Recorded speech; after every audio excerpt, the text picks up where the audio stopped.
Kecewa 2 tahun tak dibayar Pemkot Pekanbaru, kontraktor bongkar drainase, total 800 juta rupiah.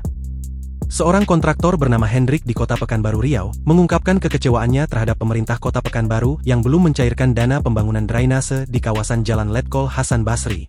Kekecewaannya tersebut dilampiaskan dengan tindakan membongkar drainase yang telah dikerjakannya pada Senin, 18 November 2025. Hendrik mengerahkan 1 unit ekskavator untuk membongkar drainase yang dikerjakan sebagai bentuk protes atas utang Pemkot yang belum dibayarkan.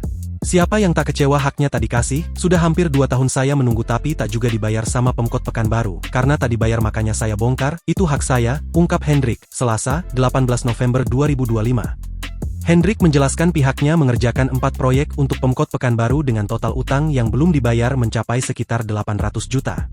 Ia mengaku telah berupaya meminta agar dana proyek tersebut segera dibayarkan namun, hingga saat ini belum ada penyelesaian.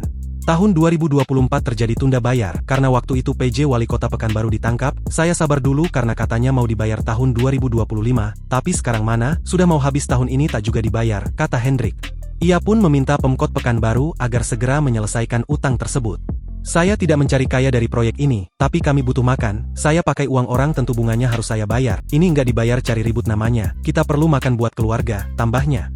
Wakil Wali Kota Pekanbaru, Markarius Anwar, berjanji akan berupaya untuk menyelesaikan pembayaran utang tersebut. Namun ia menegaskan bahwa tindakan perusakan fasilitas umum adalah perbuatan pidana. Kita tetap berupaya tunda bayar ini diselesaikan, tentu ada prosedurnya, tapi kan merusak fasilitas umum ada konsekuensinya, jelas Markarius kepada Kompas.com melalui pesan WhatsApp, Selasa, 18 November 2025. Download Tribun X sekarang, menghadirkan lokal menjadi Indonesia.